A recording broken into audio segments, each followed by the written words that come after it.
So before we get started, I just want to let you know that there are some flashing lights in this video. So as we get closer to that section, I will give you another reminder. But if you want to avoid it, just make sure you pay attention to that timestamp and skip ahead. And speaking of timestamps, just want to highlight that there are timestamps all along this video. So if you want to skip to a particular part that is more important or interesting to you, then please go right ahead. On with the video. Hello and welcome to this video. My name is Benga, and on this channel I talk about my plants. If you're new, then you probably won't know, but I've been doing a series here where I talk about each of my plants that I own, give them their own dedicated video, and I walk through some of the elements that I think are important to know about that plant. And so today we're returning to that series with this plant right here, which is my Kalanchoe Beharensis Silver Shadow. And I've owned this plant for about 1.5 years. It's grown from about this big to this big. You can't even see because it's not all in the frame, but it's about 40-50 centimeters tall now. It was a gift from my friend Myenemy, and when I got it, it was, like I say, just this little compact little plant. And now I think the tallest plant that I own, probably the tallest plant that I own in just sheer verticals, in the vertical direction. I do have a banana plant which is quite tall, but not quite as tall, but it's definitely wider. But this one is pretty narrow. Like this from here to here is about, I don't know, that's like 15 centimeters. So it's fairly narrow, but it's growing quite tall. So just before we get into the main video, I would say this is my favorite plant, partly because it's very reasonably low maintenance. All I need to do is water it probably in the summer, once every 2 weeks, in the winter, once a month, probably maybe can go a bit longer. It is, I can't remember if it's a succulent or a semi-succulent. I'm not entirely sure what the real official difference is between those two, but it definitely retains water in the leaves.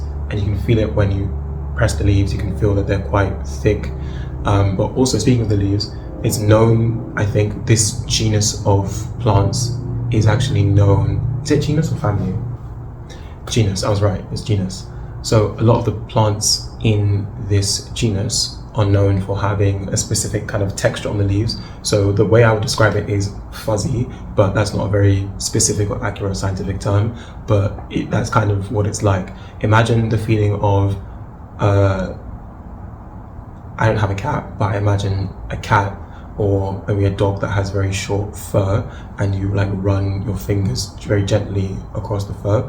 Or if you've just had a haircut, not me, but when back in the day when I had short hair, and you rub your hand along the back of your head like this, and you've got like a 0.5 or a 1 and it's a fresh cut, that feeling of all the tiny little hairs that are rubbing along the surface of your skin, that's how this plant feels. It kind of has lots of short, very, very short, thin and pale hairs, so you can still see the green, but the hairs are kind of, I don't know if they're just translucent or they're actually white, but yes, the point is fuzzy texture, so it's nice to touch.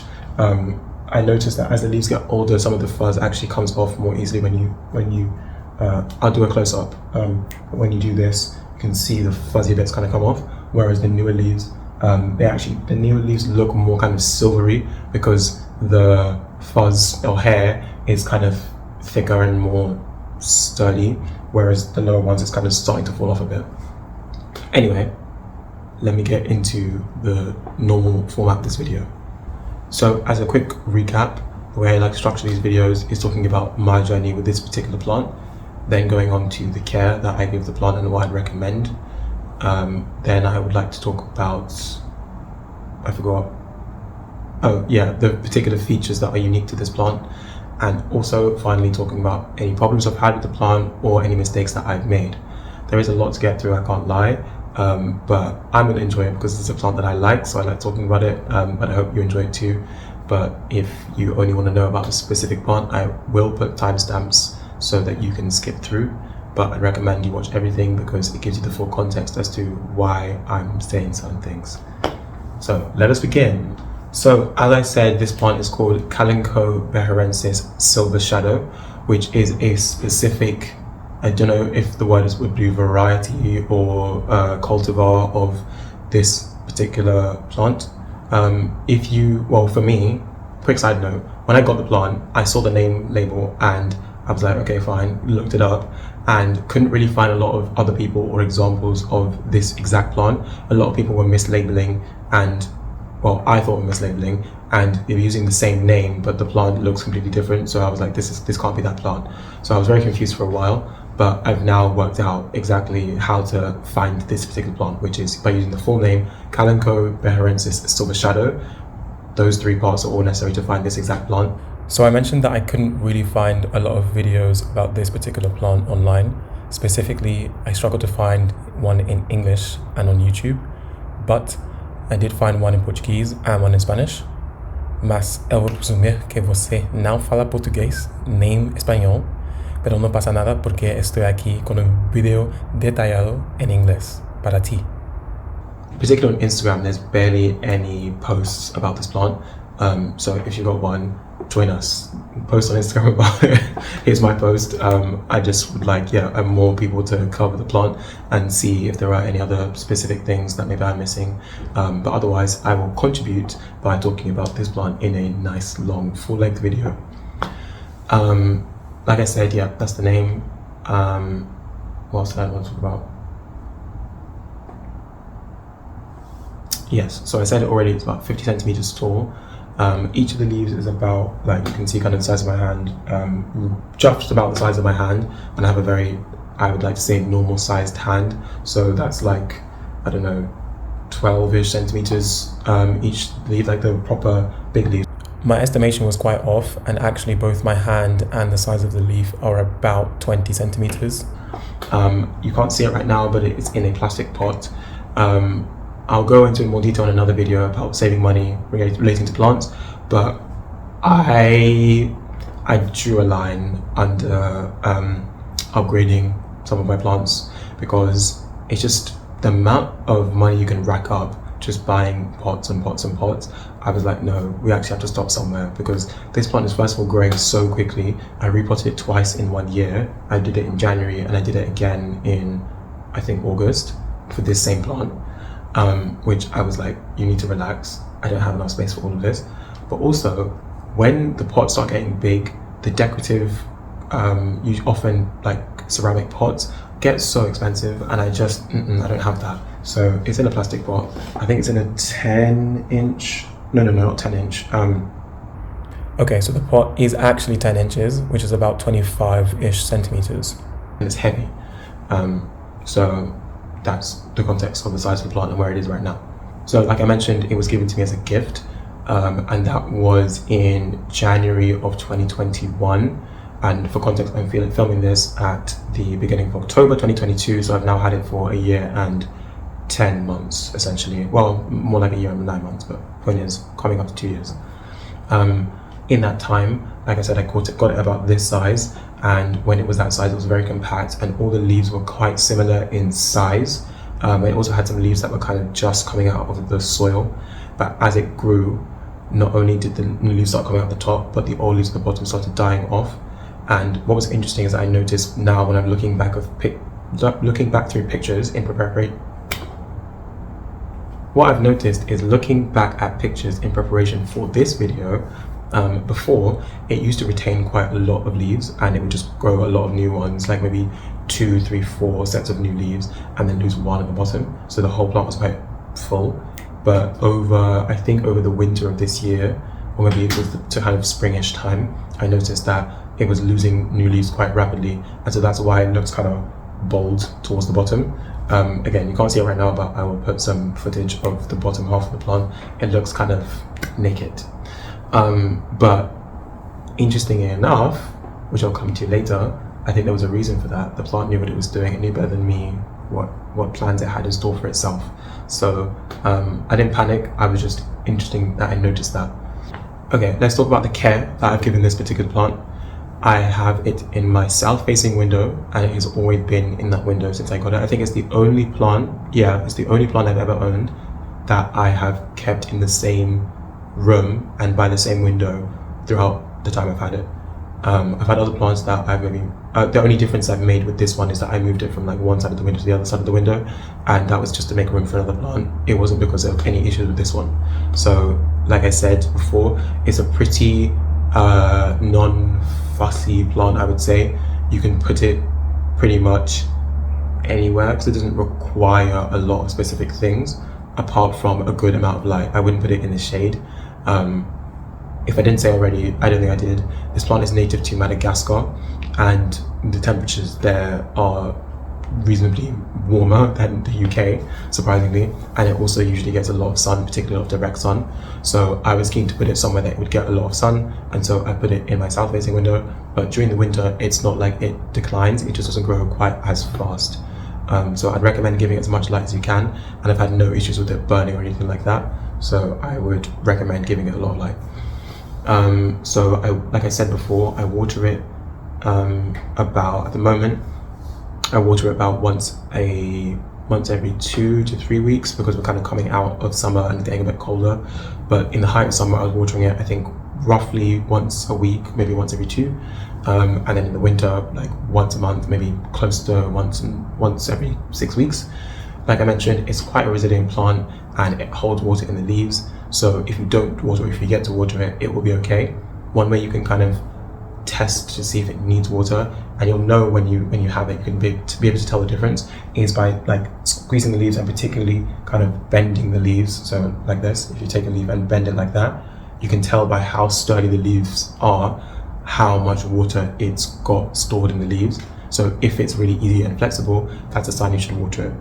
Now, if you do this, I'd recommend that you trial this across a couple of different leaves of different ages, because the leaves at the bottom are usually kind of spent, and sometimes they can be quite, what's the right word?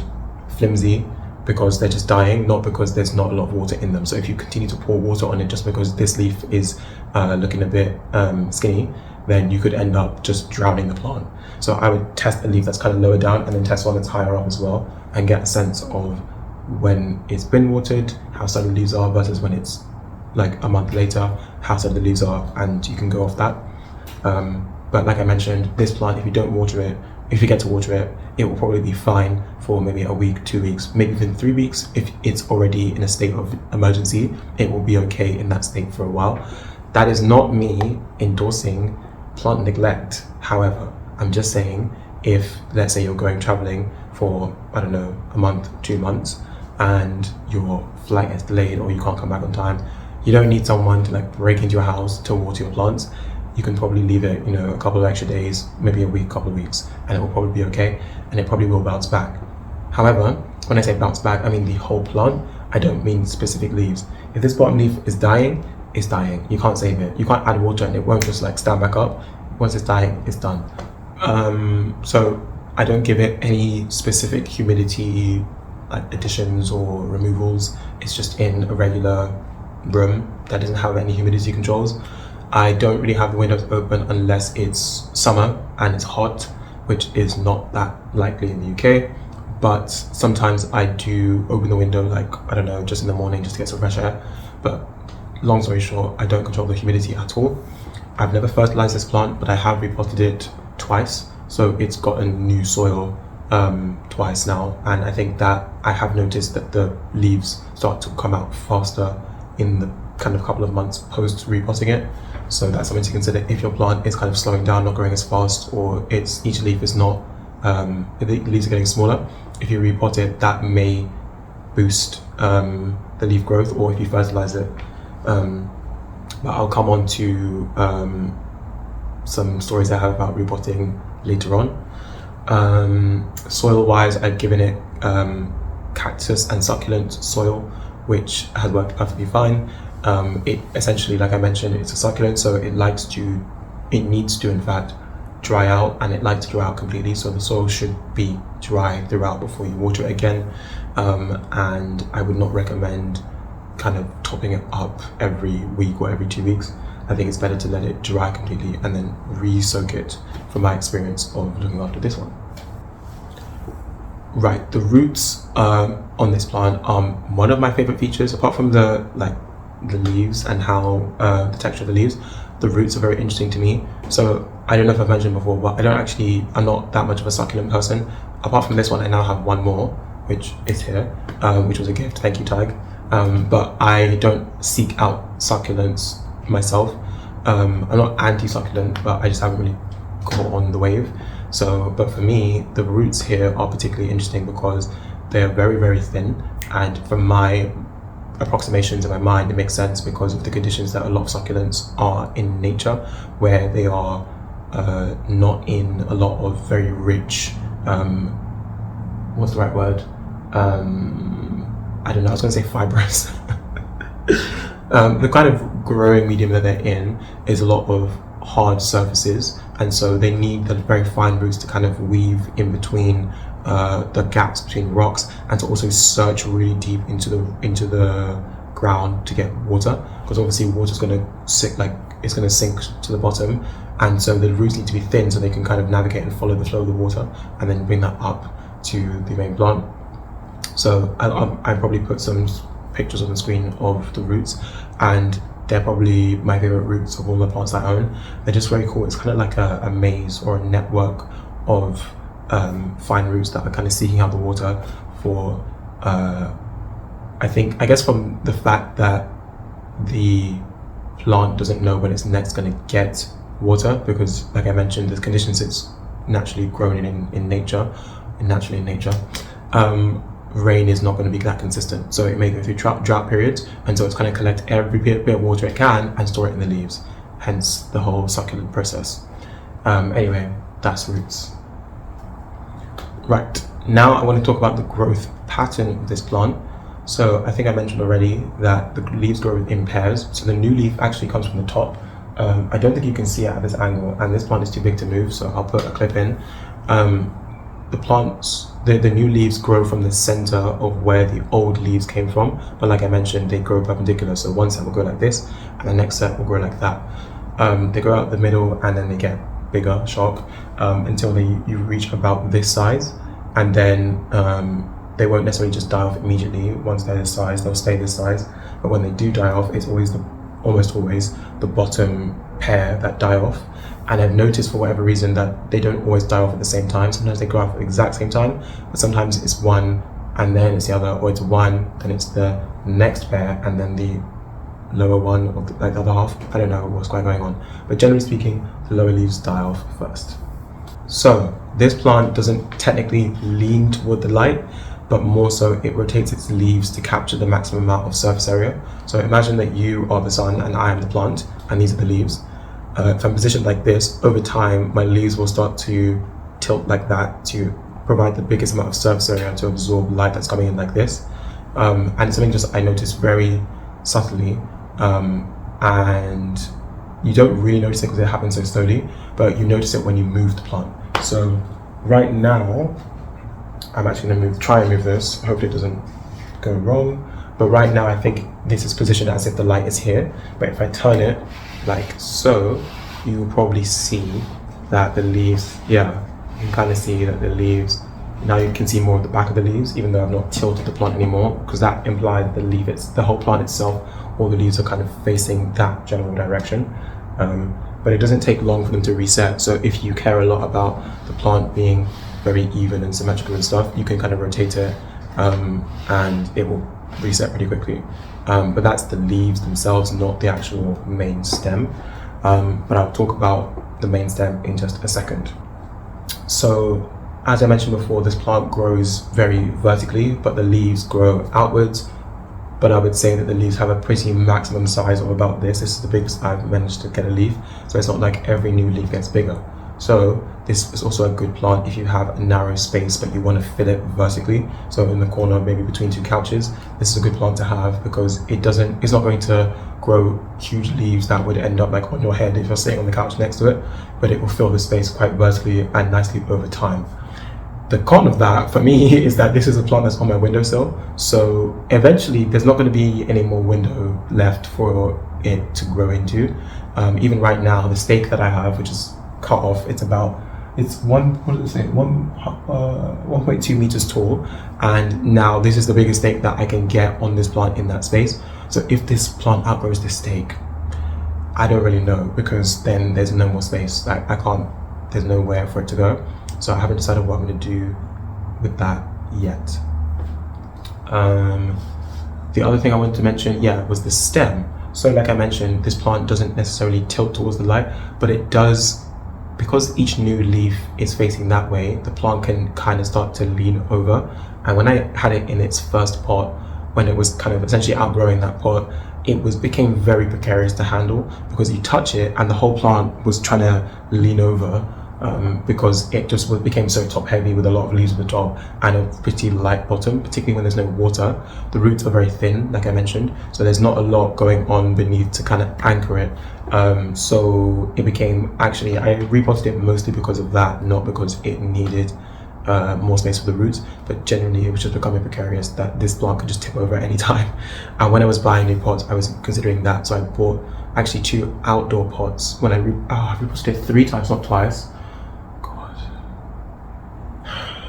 oh, it's so well, it's not demanding, but anyway, both times I repotted it before this, I actually put it in outdoor pots, even though I was keeping it indoors. But that was because I needed something that was just going to be heavy and keep it locked in place.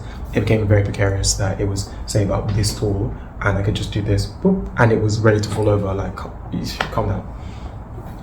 down. So the stem on this plant is very hard, and so you'll note it. You can kind of see it here, because the stake is obviously directly straight. No, it's completely straight, but you can see there's a gap here between the plant and the stake here, but not so here, not here as well.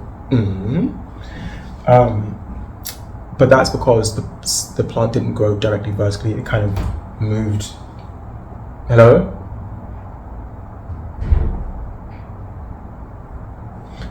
The plant didn't grow completely vertical, it leant one way slightly, and then I rotated it and it leant another way. So yeah, this is all to say that the stem is very hard, so if it starts growing in one direction, you can't correct it, but all you can do is rotate it to try and balance it out. The reason I have a stake is partly because I want it to grow vertically, but partly because it needs support, because this thing at one point was ready to fall down, and the plant came with a very thin stake, like wooden. But this is a proper, like, it's actually technically a garden stake.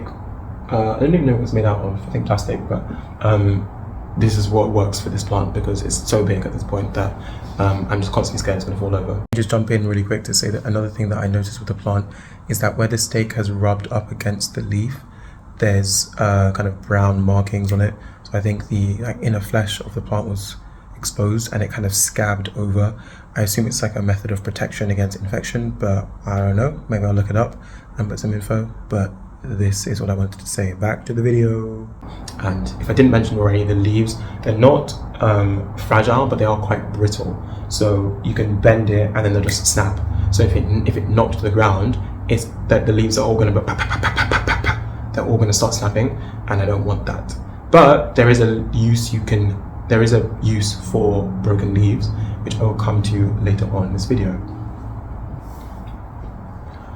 Okay, I have a surprise. Are you ready?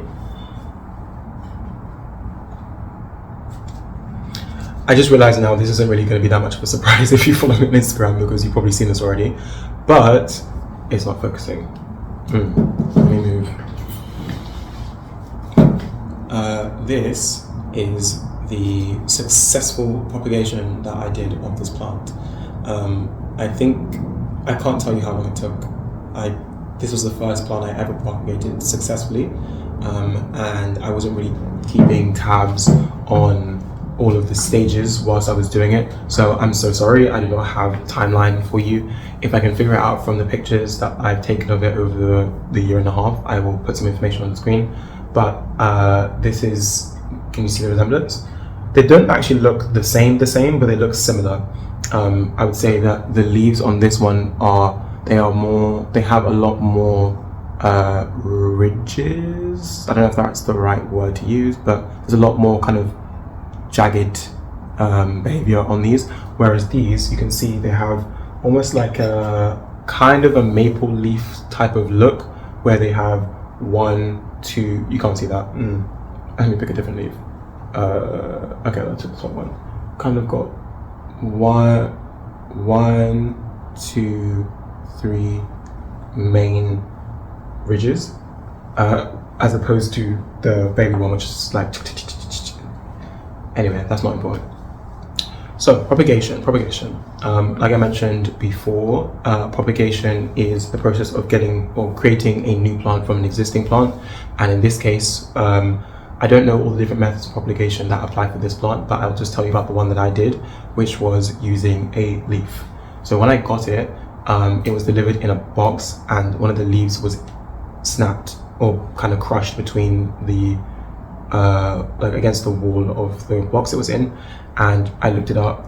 I looked up the plant in general. I just did some research about this kind of plant, and I was like, some people will propagate their plants by using the leaves, so I'm just going to stick this leaf literally directly in the soil of the pot and see what happens. In fact, I think I had like several pieces. Yeah, I had several pieces of leaves. I put them all around the pot, and they all died except for one. And I think that's because the other ones were just kind of the end, like this much of the leaf, whereas this one, I think it was like halfway.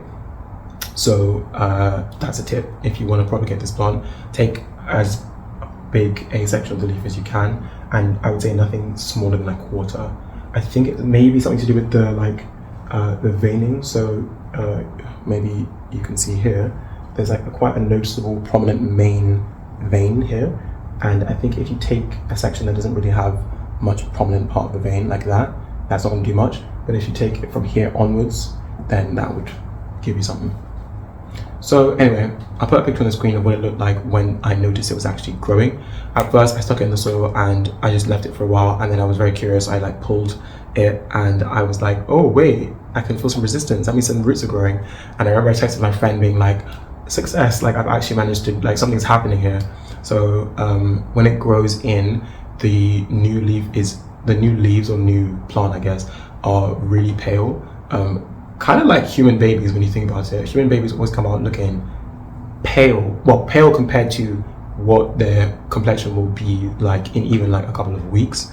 But so it was very interesting to see like a very tiny, just some kind of growth that I didn't really know what was going on, but I was like, there's something happening. And then that has become 2 baby plants. Oh, I just realized I didn't actually say, this plant is called Gabriel, this plant is called Lalo, and this one is called Lasaro.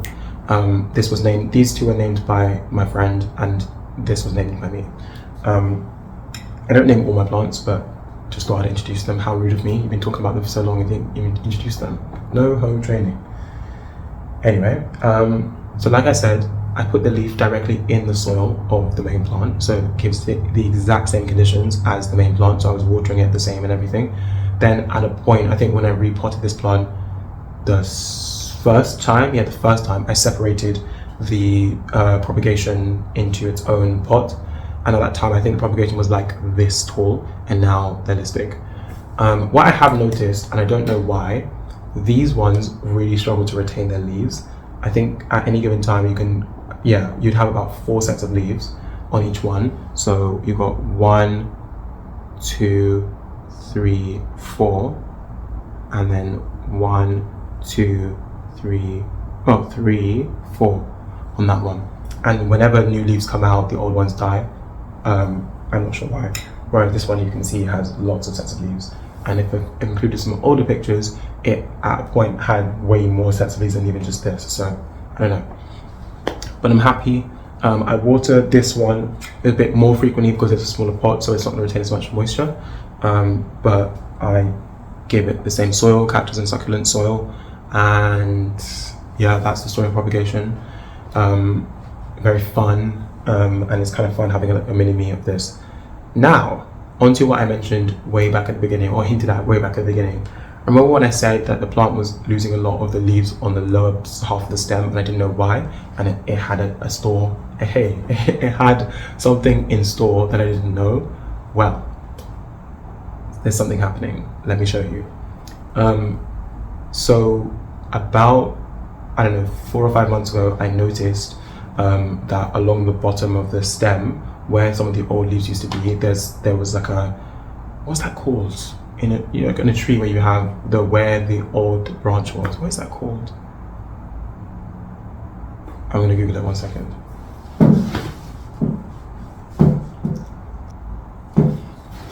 Okay, I can't find it. I give up. I'll look it up later and maybe put something on the screen.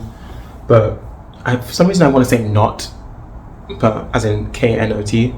But anyway, where the branch used to be, the exact same thing's happening here, where you have the old leaf was.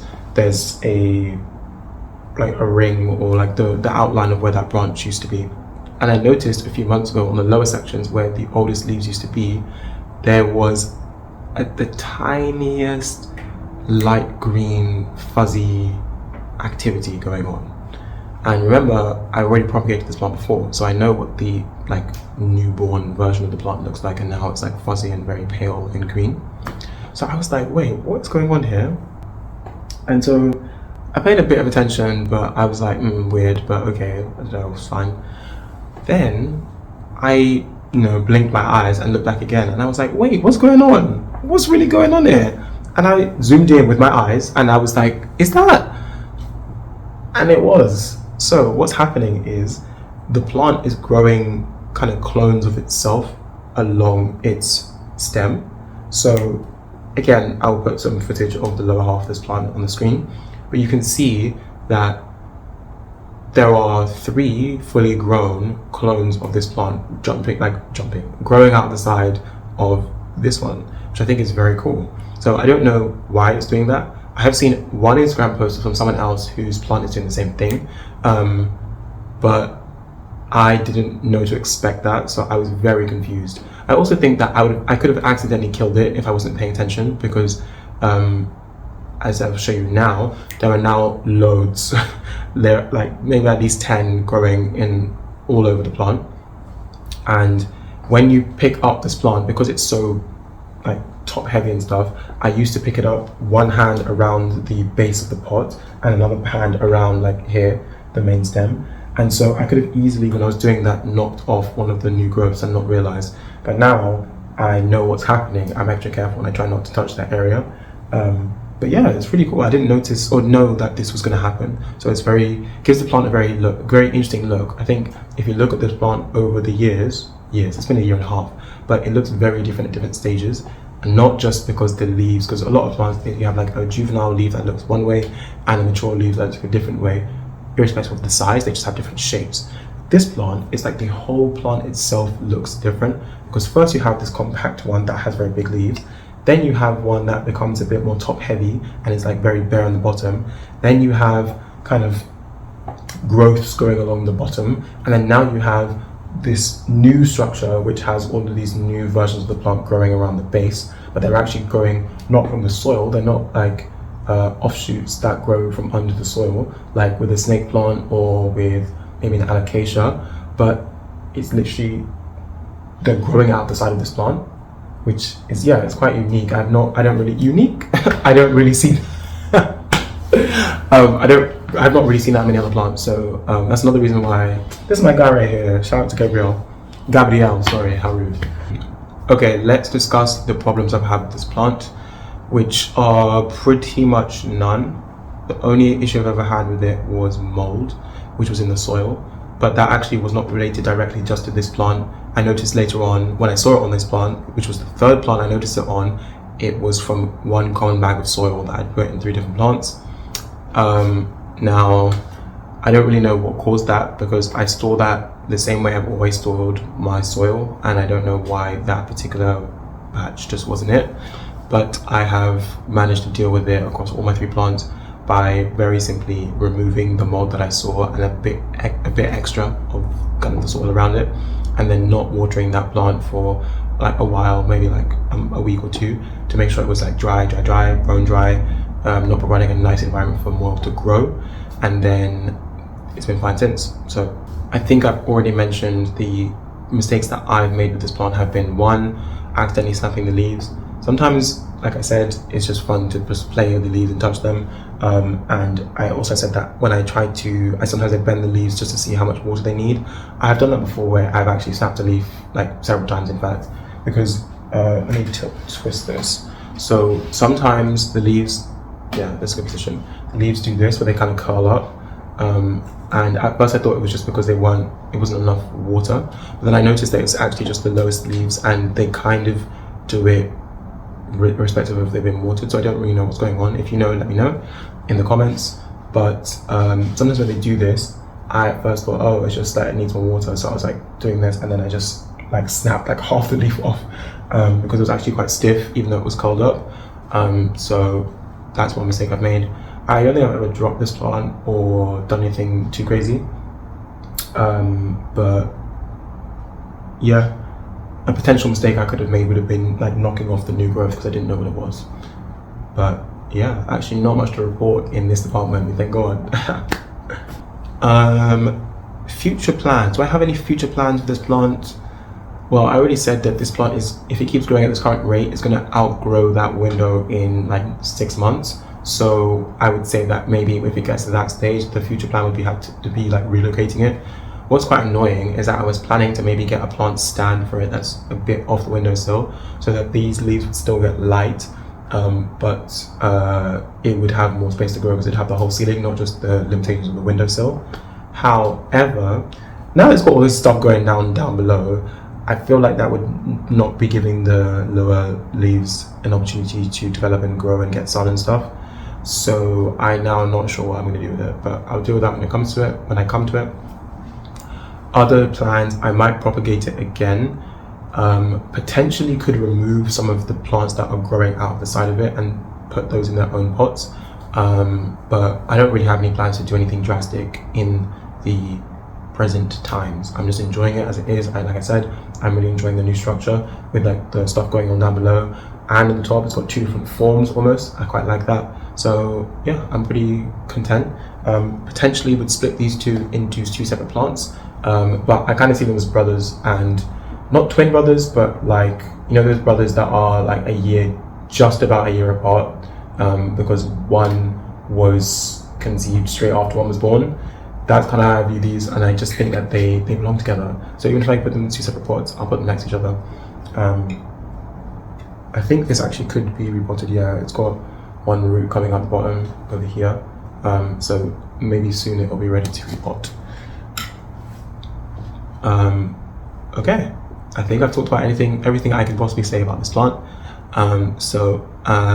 If you liked this particular plant or you have any questions, please let me know in the comments. I'd be more than happy to answer them, because like I mentioned, there's not that much content that I see about this plant. There's a lot of people talking about, well, not a lot, but a lot more people talking about other types of Kalanchoes, particularly the mother of thousands, the mother of millions. Those are the ones that get the most clout. Which those are cool plants. I personally wouldn't want one of those. I think they just are a bit much. The fact that they can just reproduce themselves that much, it feels invasive. Like, I don't know that I want this plant to just be popping out babies all over the place. But this one is a really good alternative, I think, if you don't want a plant that does quite all that. So let's move on to the music section. Now, I'm quite excited to talk about the music because I went to a concert literally like 2 days ago. Yeah, I think 2 days ago now. Wow, was it really 2 days ago? Yeah, it was. And it's been on my mind ever since. Ever since I left the venue, I've been like, wow, that was a great concert. I think it's probably one of my top 5 concerts this year. And I don't know where it ranks overall in my concert ranking of life, but it was really, really amazing. So I saw Parcels in Brixton, and like I mentioned, really, really good show. This is a quick reminder that the next section does contain some footage that has flashing images. So if you want to avoid that, then please skip to this timestamp. They really thought a lot about the lighting, the sequencing, the order of the songs was very well thought out clearly. And they really gave us like a performance, like a show. And I've been to a fair few concerts recently where the artists have basically kind of got on stage and just like done their song, but this one felt like there was quite reasonably high production value, which I wasn't quite expecting. And I had a good time. It was a Friday as well, so I think people are a bit more willing to kind of get loose, dance. I was telling my friend that this was the most number of beers I've ever seen in anyone's hand at a concert, particularly in Brixton, and he agreed. I do think some of that was kind of to do with the demographic, but I'm not going to get into that.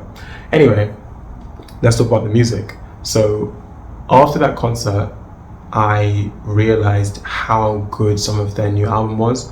I actually kind of rushed to get through the new album just before the concert so I could get up to speed. But their new album's actually got some real bangers. So the song that's currently in my head, like right now as I'm speaking, is called Something Greater. And that I think is probably my favorite song of that new album. But I also really like Tied Up Right Now, which is from the previous album, I believe. I like Myenemy, and let's think one more song. I lied, I had to give you 3 more. Comingback, LordHenry, and Famous. Famous I really like. It has multiple sections, so it's a bit of a musical journey to get through. So yes, I'd recommend listening to all of those songs that I just mentioned. They have a color show as well. I don't remember if I've watched it or not. But I was saying to my friend that, okay, the lighting has changed, but whatever, we're almost done. I was saying to my friend that how have they not done a Tiny Desk yet? They are like almost the archetype of a Tiny Desk type of band, so I'm sure that's coming soon. But I would recommend that you listen to these songs that I mentioned. So that's what I have to say, I think, in this video. Thank you very much for watching. If you would like to see the other parts of the 1x1 series, I will link the playlist on the screen. If you would like to see more videos from me in general, I will give you an option to subscribe right here. And if you like this particular video, please give me a like on this video and give me a comment about something that you thought was interesting on this video. Like I said, if you have any questions, make sure to ask me. And if you want to know what I'm doing outside of these videos, then follow me on Instagram. And with that, I bid you adieu. Goodbye.